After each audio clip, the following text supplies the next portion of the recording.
capítulo de número 3.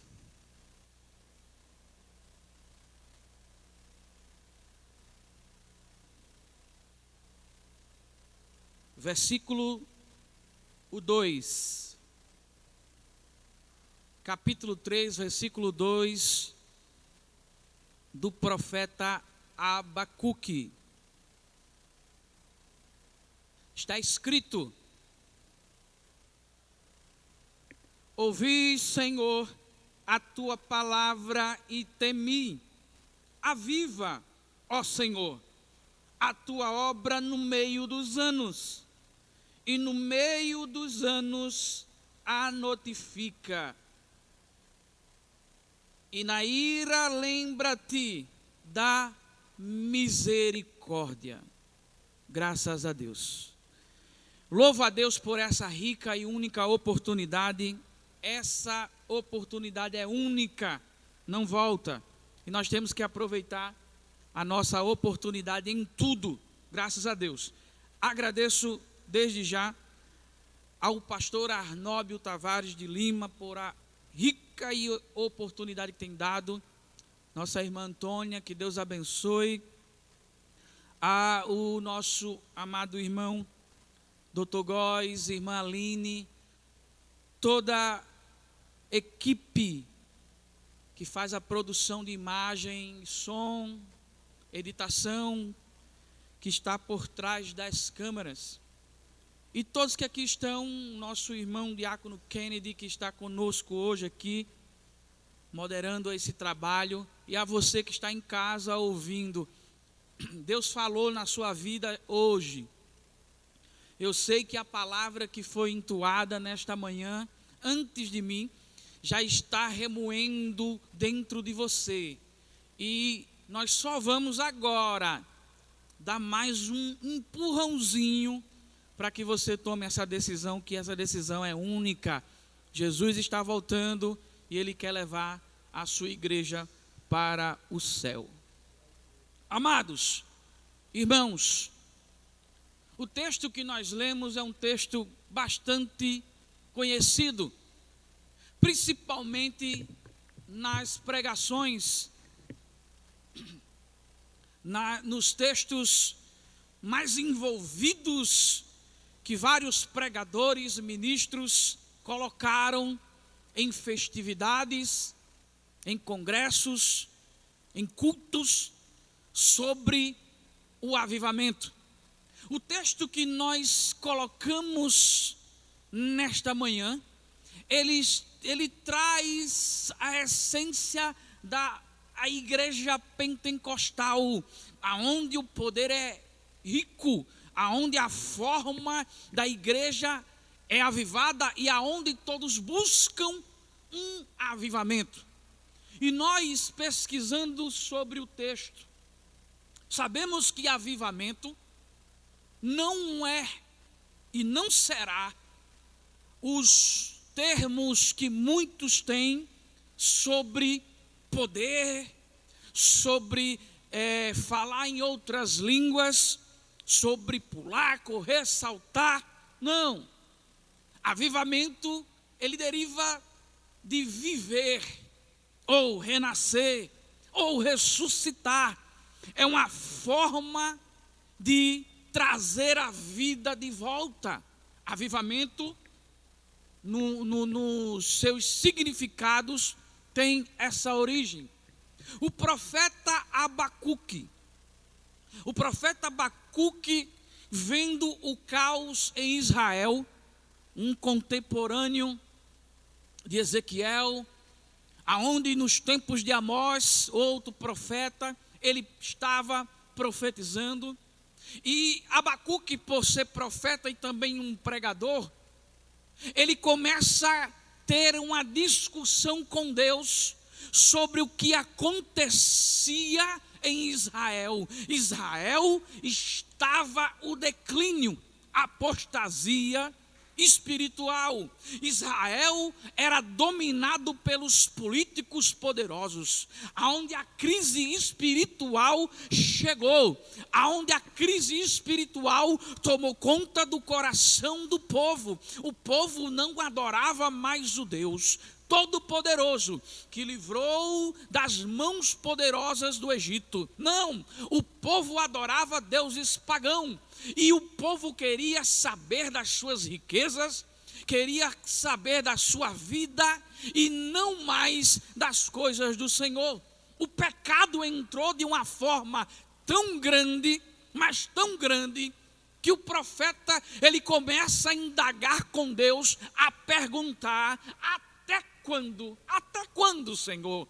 O Senhor vai ver tudo isso e não vai fazer nada? Até quando o povo pobre, aquele que não tem recurso, sofrerá, enquanto o injusto prospera? Até quando, Senhor, o Senhor vai ficar parado, sem fazer nada pelo teu povo? E Deus, ele mostra ao profeta uma resposta que, quando nós estamos precisando de uma resposta, quando nós estamos buscando a Deus atrás de uma resposta, não queremos ouvir. Por quê? Porque quando oramos ao Senhor pedindo resposta, queremos que Deus fale o que nós queremos ouvir.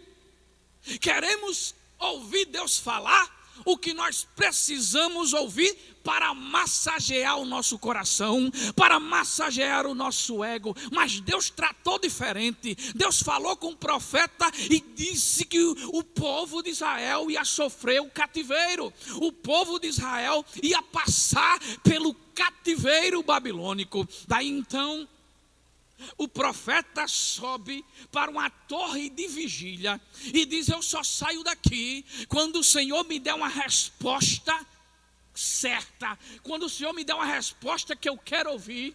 E quando Deus fala novamente, ele cai em si, que o poder é de Deus, que a glória é de Deus, que a vida é de Deus. Deus faz como Ele quer, Deus trata como Ele quer, e Deus coloca tudo do jeito que quer, porque Deus é poderoso para isso.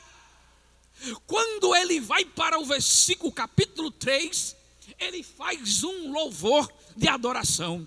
Ele começa a cantar expressamente de uma forma diferente. Ele se arrepende dos seus falares antigos e começa a dizer a Deus uma coisa notória, que ficou registrada até o dia de hoje nos lábios e no coração de muitos pregadores. Ele começa a dizer: aviva, ó Senhor, a tua obra no meio dos anos, e no meio dos anos a notifica. Aviva, Senhor, ou renasce a tua obra, ou faz viver a tua obra, ou levanta a tua obra de novo em ressurreição. Por que ele falou aquilo?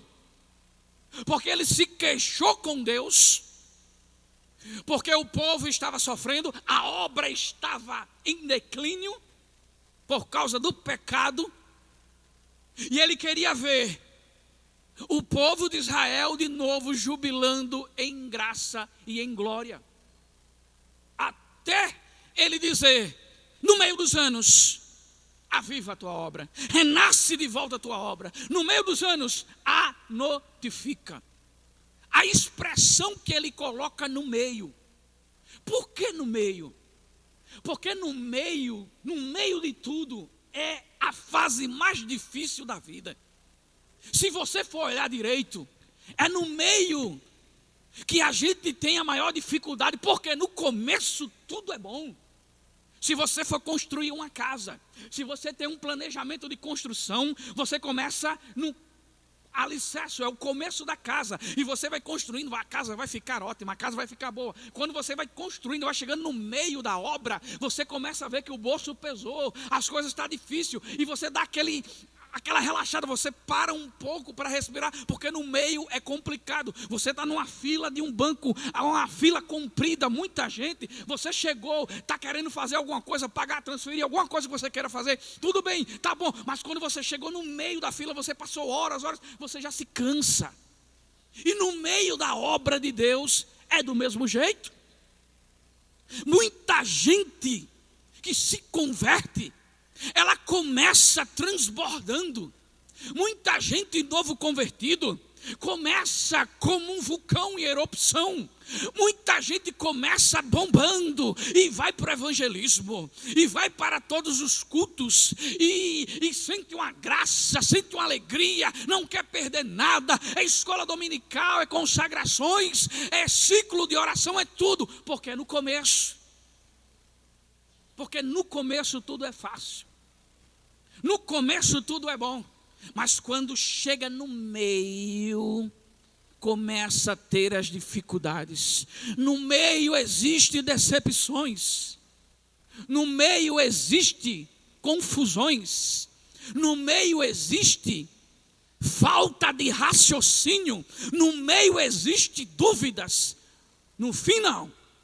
Todas as coisas no fim é ótima, no começo, mas é no meio, que é na fase mais difícil, que o profeta Abacuque falou para Deus: aviva, ó Senhor, a tua obra no meio dos anos. Quando Deus ele começa a sua obra gloriosa, se você analisar todos os homens que vieram, eles falharam. E se você analisar todos os homens que Deus colocou para a sua obra, no começo eles vieram de uma forma tremenda, no meio falhou. Uns chegaram até o fim, outros não chegaram até o fim. Quantas pessoas você conhece hoje que não conseguiu chegar até o meio, ou não foi até o fim? Quantas pessoas que você conhece hoje, ou até você que está assistindo hoje, que se afastou do evangelho, que começou numa forma tremenda e não conseguiu chegar, e culpou os problemas, culpou pessoas, culpou circunstâncias, mas hoje Deus tem a chave para essa porta. O avivamento dele para a sua vida chegou na sua casa, na sua família, nos seus. O segredo é dar ouvido à voz do mestre. Aviva, Senhor, no meio dos anos. No meio dos anos, a notifica. Interessante que no meio dos anos, Deus ele começa a notificar a sua obra, aonde o próprio profeta se referiu que ele fizesse. Foi no meio dos anos que Deus começa a mostrar ao povo de Israel que ele ia libertar eles do cativo, e até então foi liberto. E foi no meio dos anos também que Deus ia trazer para a terra o único que tem a chave de Davi, o único que pode perdoar o pecado, é aquele que pode dar a salvação no homem. O profeta Isaías, ele começa a profetizar no meio dos anos, no meio do caos, no meio da apostasia, no meio do pecado. Ele começa a bradar de alta voz dizendo: e ele vem saltando sobre os montes. E ele começa a mostrar que o Senhor da glória virá. Não tinha parecer nem formosura. O castigo que estava sobre ele, ele levaria com ele para a cruz, para dar remissão dos pecados de todos. Ele vinha de uma forma simples, majestosa, mas simples. Ele vinha para curar os enfermos, ele vinha para sarar a terra, ele vinha para dar paz, porque ele era o príncipe da paz. E até então, depois de muitos contextos de profetas, Deus, até Malaquias, abre um vácuo de silêncio. Ficou calado o profeta aproximadamente 400 anos, até aparecer um que se vestia de peles de animais, que comia gafanhotos com mel silvestre e falava para o povo: eu sou nada, eu não sou ninguém, eu só sou uma voz que clama no deserto, eu só sou uma voz que prega no deserto, eu não tenho posição, eu não tenho cargo, eu não tenho estrutura, eu não tenho ministério alcançado, eu só tenho uma coisa que bate forte no meu coração: Jesus está voltando, Jesus vem buscar a sua igreja, Jesus vai vir para a terra para sarar.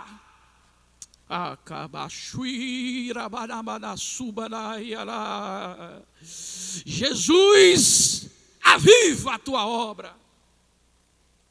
Quando Jesus chegou, no meio dos anos, no meio do caos, Jesus começa a envolver pessoas, Jesus começa a trazer de volta um termo espiritual que muitos tinham perdido.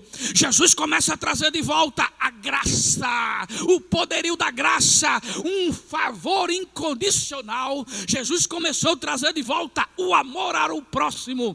Jesus começou a trazer de volta que ainda há esperança para o homem rancoroso, o homem que não tem coração bom, ainda tem como ficar limpo, purificado e servir a Ele. Até então, prenderem o mestre, levarem para a cruz do Calvário e ele morrer, aonde muitos, quando viram aquilo, pensaram: acabou, foi um raio que passou. Aonde muitos pensaram que não tinha mais jeito, mas Deus lembra do pedido do profeta Abacuque: aviva, ó Senhor, no meio dos anos. Discípulos foram dispersos, cada um correu por um lado, até Deus trazer de volta a graça. Ao terceiro dia ressuscitou, foi a encontros com os discípulos e disseram: esperar em Jerusalém, que do alto vem uma coisa que vai transformar a vida de vocês. E lá no cenáculo em Jerusalém, o poder do Espírito Santo desceu sobre eles, o primeiro avivamento. Deixa eu colocar aqui para você entender. O dia de Pentecoste era a festa anual que existia sobre as leis de Deus. Era uma festa do Pentecoste. Pentecoste não tem nada a ver com avivamento. Pentecoste não tem nada a ver com a vida de avivar alguém, ou ressuscitar, ou trazer de volta. Não, Deus colocou naquele dia uma festa do Pentecoste para trazer um avivamento para a minha e para a sua vida, que até hoje, quando nós lemos o texto de Atos dos Apóstolos, sentimos a graça de Deus, porque Deus tomou o povo com o seu poder. Línguas repartidas como fogo pousava sobre eles e eles falavam em outras línguas. Avivamento, ressurreição, renascer, viver no meio dos anos. A igreja de Cristo começa a crescer de uma forma tremenda. A igreja de Cristo começa a ganhar até confins da terra, aonde Deus levanta homens consagrados no ministério, como o apóstolo Paulo. Aí Deus vai levantando homens, e também a perseguição começa na igreja. Quando a perseguição começa na igreja, o avivamento começa a desfalecer. Quando a perseguição começa, o avivamento começa a declinar.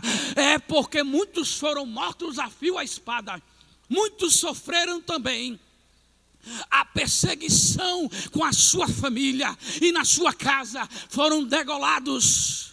muitos foram enforcados, muitos foram crucificados por causa do poder de Deus. E a igreja chegou num declínio espiritual, aonde muitos pensavam que o avivamento tinha acabado. Muitos pensavam que o avivamento chegou ao fim. Muitos pensavam que o avivamento de Deus terminou, era passageiro. E o período da perseguição, a obra declinou. Mas Deus lembrou do profeta Abacuque: aviva, ó Senhor, a tua obra no meio dos anos. No meio dos anos a notifica. Então, nesse caos que estava da igreja, um homem levantado pelo inimigo chamado Constantine, ele matou e perseguiu vários cristãos. Para aproximadamente no século 70, ele persegue e mata vários cristãos. Até então, um historiador por nome de Eusébio de Cesareia, ele escreve, um historiador judeu que escreve um livro sobre os judeus, que Constantine teve uma revelação. E nessa revelação, Jesus falava com ele. Jesus dizia que ele tinha que servir a ele. E Constantine chega na igreja e diz: não persigo mais cristão, não vou perseguir mais os crentes. Eu sou crente agora porque Jesus falou comigo. Eu sou crente agora porque Jesus entrou na minha vida. E ele começou a investir em templos. Ele começou a pagar em templos, construções tremendas. Até então, ele começar a colocar apostasia dentro do templo. Ele começar a fazer coisas que não era, que não precisava. Porque eu vou dizer uma coisa a você, sincero e de coração: não precisa de muita coisa para chamar a atenção de Deus. Não precisa de muita coisa não, só precisa de um coração aquebrantado. E se seu coração está quebrantado agora na sua casa, se o seu coração está quebrantado agora no seu lar, aonde você está ouvindo, o Espírito Santo de Deus vai te tocar nesta manhã e vai fazer um milagre tremendo, e todos vão ver a glória de Deus na tua vida, porque hoje é dia de avivamento. Oh,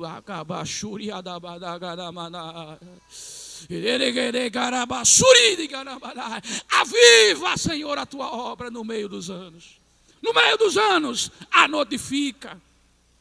Constantine mandou fazer pinturas nos tetos da igreja.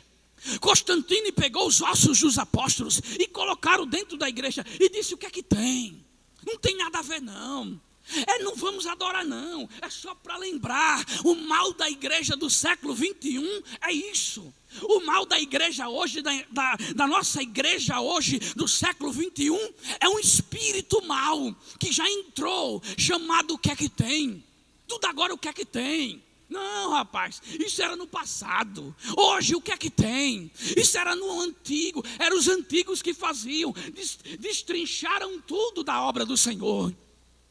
Os ensinamentos que nós tínhamos, tiraram tudo mesmo e colocaram coisas da igreja que não tem nada a ver, que não precisa, que nunca precisou. Jesus sentava num barco, mandava os discípulos assentar, e ele começava a dar cada mensagem tremenda, dizendo: bem-aventurados que choram, porque serão consolados. Não precisava de enfeitar, não precisava de coisas banais que hoje nós vemos. Só precisava de uma coisa: a graça e o coração aquebrantado. Constantine colocou apostasia na igreja, até chegar às indulgências, até chegar o meio de cobranças. Mas no meio dos anos, Deus aviva a sua obra. Você pode estar passando um período difícil, você pode estar passando um período complicado, mas se prepara que no meio dessa luta, no meio dessa prova, no meio dessa dor, no meio do choro, Deus vai avivar a tua vida. Levanta um homem chamado Policarpo. Policarpo, quando pregava, as pessoas choravam e caíam no pranto. Policarpo começa a ganhar almas. E a perseguição começa a entrar sobre a vida dele. Até então, levaram Policarpo preso para matar ele. E quando vão matar Policarpo e acende o fogo, ele dá um fraseio tremendo. Que isso aqui, se você está com o coração aquebrantado agora, você vai sentir. Quando ele vê o fogo aceso, quando ele vê que os homens vão acender o fogo e a tocha não acende, ele começa a gritar amarrado no meio das lenhas: acende logo essa tocha. Para com isso, bota fogo logo em mim, porque eu vou me encontrar com meu Pai, eu vou me encontrar com meu Senhor, eu vou voltar para casa, rapaz. Acende logo essa fogueira. O que é isso que você vê? O que é isso que eu vejo? Avivamento no meio dos anos. Por Policarpo, a igreja começa a querer trazer de volta o avivamento. Mas a perseguição continua. Até então surgiu o regime papal, aonde muitos colocavam as indulgências, aonde muitos colocavam a compra do terreno no céu, aonde muitos pagavam para purgar pecado, aonde foi lançado o termo purgatório, que era purgar ou absolvição de pecados, aonde não existe isso, porque o único no céu, na terra e debaixo da terra que purga pecado é aquele que morreu com os braços abertos, dizendo: vinde a mim vós cansados, sobrecarregados, que eu vos aliviarei. Não precisa pagar nada, não precisa de indulgência, não precisa ir daqui até Aparecida de joelho, não precisa montar no pau de arara e ir atrás de estátuas lá em Fortaleza. Não precisa, só precisa de uma coisa: dobrar o joelho e dizer: eu creio, eu aceito, eu quero esse avivamento, eu quero viver assim, eu quero meu Senhor Jesus.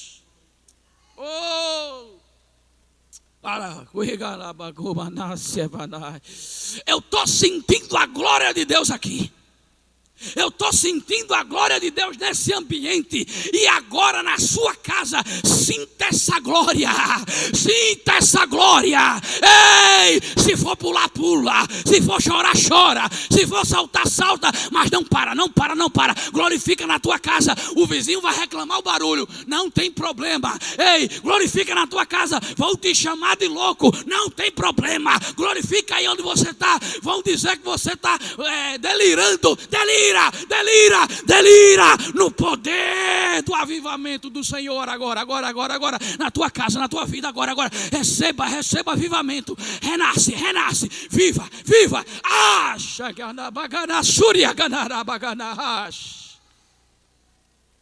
no meio dos anos. Aí então, no meio dos anos, Deus começa a fazer a sua obra. No meio dos anos, a igreja perseguida, Deus começa a mudar o quadro, porque ele ouviu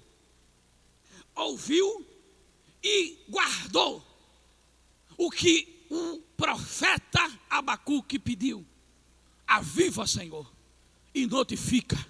No meio dos anos, Deus levanta Savonarola, um grande pregador, um grande homem de Deus, que ganhou muitas almas para o reino. E a perseguição contra Savonarola era tremenda, porque até então Savonarola ganhou a metade da cidade. Prenderam a ele, colocaram na fogueira para queimar. E ele dá também um fraseio que ficou marcado na história: vocês podem queimar o meu corpo, vocês podem queimar os meus livros, você pode queimar tudo que eu tenho, mas nunca queimará o que está no meu coração e o que está no coração das pessoas que ouviram a palavra do Mestre. ela não volta vazia, ela entra, ela perfura, ela rasga tudo, ela atrai tudo, ela decide tudo, ela muda a história, ela dá vida, ela atrai a vida, ela ressuscita, ela dá graça, ela dá poder, ela dá unção. A palavra de Deus, ela muda o homem. No meio dos anos, a perseguição ainda está à tona. Até então, Deus levantar outro homem chamado John Hus, tição saindo da brasa. Um homem que chegou a pregar quase 14 horas, sem microfone. O povo assistia e não se cansava. E milhares de pessoas se convertiam para o reino.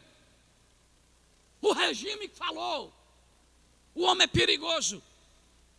O homem tem uma arma perigosa. E qual é a arma dele? A oratória dele é perigosa.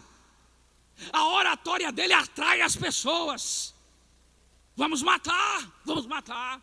E pegaram ele. Que o tal tinha um nome por apelido chamado de ganso, por causa do pescoço comprido, alguns dizem. E quando foram matar ele, ele declara dizendo: hoje você mata um ganso, mas daqui a 100 anos levantará um cisne que ninguém vai segurar. Passou 100 anos, apostasia dentro da igreja de Cristo. Passou 100 anos sem um se levantar, até Deus visitar um frei franciscano e colocar no coração dele que o justo viverá pela fé. Colocar no coração dele que a salvação é de graça. Colocar no coração dele que não precisa das indulgências. E ele começa a escrever as suas teses. Deus levanta um homem por nome de Martim Lutero. No meio dos anos chegou um homem que começou a revolucionar o mundo religioso. Chegou um homem que começou a trazer avivamento. Nasce os protestantes, aqueles que protestam contra o regime corrupto. A igreja de Cristo começa até chegar os remanescentes. E nesse período, quando chega o período dos remanescentes, que é notório e registrado como a igreja do Renascimento. A igreja do Renascimento estava no estado de Los Angeles, Estados Unidos, aonde então um grupo de afrodescendentes, um pastor afrodescendente, reuniu os irmãos para orar na igreja. Eles tinham a igreja, eles tinham o templo, eles tinham as pessoas. Faltava uma coisa: a graça. Não adianta a igreja, não adianta as pessoas, não adianta nada disso se não tem graça. A graça é de Deus, ela não é comprada. A graça, ela não é roubada. A graça, ela é conquistada. E para conquistar graça, só tem duas coisas para isso: é a oração e a palavra. Oração e palavra, porque na oração vem o jejum e vem a consagração. Na palavra vem o conhecimento a Deus, na palavra vem a revelação e na palavra vem a libertação. É por isso que o meu Cristo disse: olha, eu sou o caminho, eu sou a verdade, eu sou a vida. E ninguém vai ao Pai senão por mim. Ninguém. E quando essa era do renascimento, olha aí, renascimento, renascer, viver, avivamento chegou em Los Angeles, nos Estados Unidos, na chamada Rua Azusa, os crentes começaram a orar. Os crentes começaram a buscar a Deus e começaram a sentir uma coisa diferente. Como assim? Muitos começavam a pular dentro da igreja. Muitos começaram a falar em outras línguas, outros idiomas na igreja. Outros tinham visões, outros profetizavam, outros diziam o que é que está acontecendo. Os religiosos da época diziam: o que é isso? É meninice. É coisa de pessoas que são loucas, está errado. Não, mas o avivamento foi tão grande que ele percorreu toda a Europa, chegou na Suécia e despertou 2 homens, 2 cristãos de uma igreja tradicional, para ir até Los Angeles para ver aquele avivamento. O avivamento, como eu falei, é o renascimento, é viver de novo. E eles colocaram no coração dizendo: vamos viver de novo, vamos viver. É necessário nessa manhã nós viver o novo de Deus. É necessário nessa manhã nós renascer de Deus. Porque eu já sou crente, eu tenho 20 anos, eu sou isso, eu sou aquilo, eu faço isso, eu faço aquilo. Mas é necessário reconhecer que precisamos nascer todo dia para Cristo. Eles chegaram lá, Gunnar Vini, Daniel Berg, 2 suecos. Quando eles passaram por culto da Rua Azusa, eles mudaram a história da sua vida.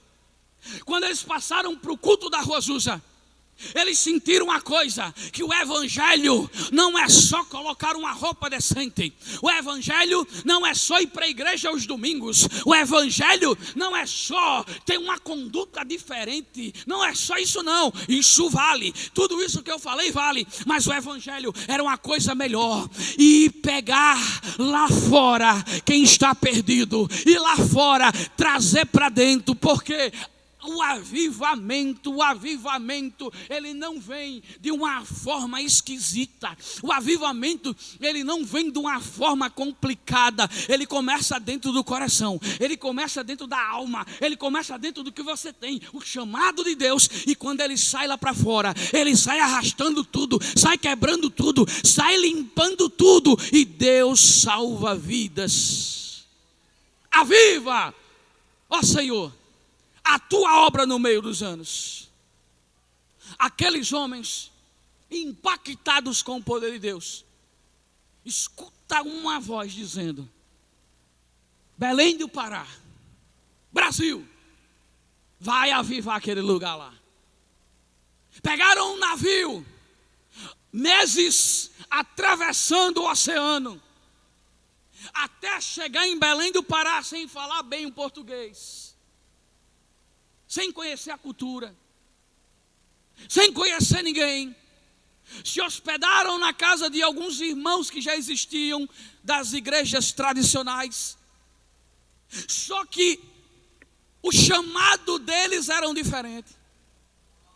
Aonde eles começaram a pregar, com alguma dificuldade, eles começaram a falar o português. Alguns hinos da nossa harpa escrito por eles. Até Deus dá a ele outra revelação que mudou a história. E Deus dá uma frase para eles: ajuntamento de pessoas, ajuntamento de povos, que quer dizer Assembleia de Deus. E a Assembleia de Deus é nascida lá no Belém do Pará. A Assembleia de Deus, ela veio de uma forma, como muitos falam, pentecostal, aonde existia cura, batismo, salvação e milagres. Daí então a igreja vai para o Nordeste, a chegar aqui com o nome de Assembleia de Deus da Missão, porque veio fazer missão. Até os próprios pastores suecos vieram e começaram a fazer uma grande obra aqui. A chegar um ponto que a perseguição começou aqui, que não deixaram o filho de um ser sepultado em um dos cemitérios. Por quê? Porque era cristão, era protestante. Achavam que era uma heresia. Aonde aonde muitos eram chamados de bode. Uma certa feita, eu fui para uma cidade pregar a palavra de Deus lá no Ceará. E quando eu cheguei para pregar naquele lugar, eu ouvi um pastor contando uma história. Que aquela cidade ali, a igreja cresceu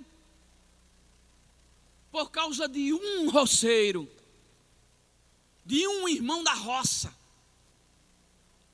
O irmão da roça, ele pegou as contas da fazenda e ele foi morar na cidade. Só que ele era crente, mas ele era aquele crente antigo, não sabia ler nem escrever, mas era crente. Quando ele chegou na cidade, ele procura uma igreja para congregar. E o povo vai falando que, não, a igreja é essa que mostra a igreja católica. Não, não é essa não. É a igreja dos crentes. Aí o povo dizia, a igreja dos bodes é lá na frente. E quando ele chega lá na igreja, uma igrejinha pequena, 4x4, 5 cadeirinhas. Quando ele olha dentro da igreja, tem um homem de joelho lá dentro e uma mulher de joelho. Ele, Pai do Senhor, o homem levanta correndo, cala a boca, rapaz, não pode falar assim não aqui. Como assim não pode? Não pode. Como assim? Porque quem manda nessa igreja é o padre da cidade. Não, quem manda aqui é Jesus. Não, rapaz, pô, para com isso, senão o padre vai mandar te matar. Quem manda na cidade aqui é ele. Isso há anos atrás. Quando ele chega na praça, na feira livre, ele compra uma caixa que tem aquelas cornetas antigas de som, um microfone, que quando ele dava glória a Deus, saía aleluia. E ele coloca no meio da praça e ele começa a pregar. E ele pregando ali, o povo assustado com aquilo. Chegou um perto dele e disse, se eu fosse você, eu parava. Porque daqui a pouco vão te expulsar daqui. Porque aqui pertence ao Padre. E ele disse, não, aqui pertence a Jesus Cristo. De repente chegou 3 carros de som. Um homem na frente com a estola sacerdotal, todo de branco. 4 meninos com roupão, segurando crucifixos, e outros levando andores e cantando ladainhas. Até então, chegar perto dele e falar assim, para com esse barulho, para com o que tu está fazendo agora, porque quem manda aqui nessa cidade sou eu. Aí aquele matuto olhou para ele e disse, não, quem manda aqui é Jesus Cristo. Quem manda aqui é o Senhor Jesus Cristo. E quando ele falou aquilo, o povo reuniu-se e o povo começou a ter dúvidas. Ele disse, Senhor, vamos ver quem manda aqui de verdade. E o padre olhou para ele e disse, o que é que você quer? Vamos ficar no meio da rua. É 11 horas da manhã. Vamos ficar olhando para o céu, para o sol. Para quem Deus responder, está certo. E o povo começou a agitar. Boa palavra, é isso mesmo. O desafio está lançado. E aquele homem, olhou, aquele sacerdote da cidade olhou para um lado, olhou para o outro, viu a pressão do povo e disse, vamos lá. E ficaram olhando para o céu, para o sol. E o sol do Nordeste castigando, queimando. O sacerdote com aquela estola sacerdotal. Suava, queimava, começava a desidratar. E o homem lá da roça não estava nem aí. No sol. De repente aquele padre olha para ele e diz, para com isso, eu não aguento mais estar aqui. E o matuto olha para ele e diz assim, está vendo, Senhor, que quem manda aqui é Jesus Cristo. O Senhor não aguenta olhar uma coisa que Ele criou, imagine ver a glória dEle. E naquela simplicidade, Deus salvou a cidade e está até hoje pregando o Evangelho no meio dos anos. É no meio dos anos que Deus aviva a nossa vida. É no meio dos anos que Deus muda a história. É no meio dos anos que Deus transforma. Tem um bairro em Recife chamado Casa Amarela. Uma irmã tinha uma filha que estava enferma, uma doença grave, enferma. Ela chama algumas irmãs para fazer uma oração. Vamos orar pela minha filha. Vamos orar. Por quê? Porque é no meio dos anos que Deus faz o milagre. É no meio da luta, é no meio da dor, é no meio que está o caos que Deus vem e age em nossas vidas. E elas se reuniram em um ciclo e começaram a orar. De repente, Deus toma aquelas irmãs no mistério. Deus toma aquelas irmãs que estavam em oração e levanta-se uma mulher entre a roda e começa a dizer: circulai a terra, circulai a terra, circulai, circulai a terra. E daí então surgiu o primeiro círculo de oração, que está até hoje nas igrejas, sobre causas impossíveis. É no meio dos anos que Deus aviva a obra. Chegou a perseguição no Brasil, a perseguição política, onde muitos cristãos até foram presos. Mas quando chegou aproximadamente no término dos anos 70, Deus começa a levantar homens tremendos. E lá nos Estados Unidos levanta um homem que surgiu do nada, por nome de Billy Graham, a trazer um evangelho simples, mas o evangelho que trazia almas. A chegar-se no Brasil, muitos se inspiraram nele, e Deus levanta pastores, pregadores, que a igreja começa a crescer de uma forma tremenda, que era a igreja do pentecostalismo no Brasil. Até o término dos anos 80, a começar dos anos 90, chegou um conteúdo na igreja, um conteúdo que não foi bom, um conteúdo que dividiu muitos fatores, onde trazia escândalo de todas as áreas, por causa de dinheiro, por causa de divisões, por causa de posses.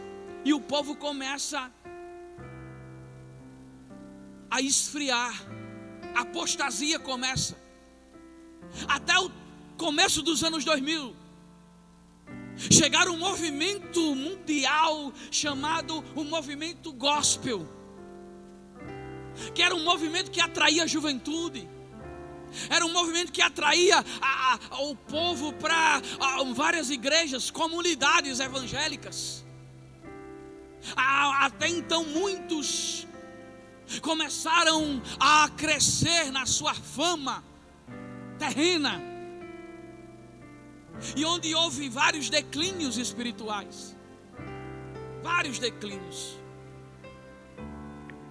até Deus conceder a nós um grande avivamento.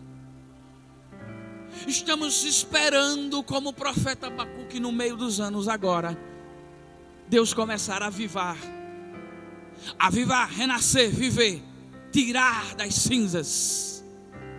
Nós estamos em busca de um avivamento espiritual, que eu repito, não é poder, não é gritaria, não é corre, não, você participa, volta para casa frustrado, não. O avivamento de Deus é constante em nossa vida, todos os dias somos avivados, todos os dias temos a graça, temos a paz, temos a unção do Espírito em nossa vida.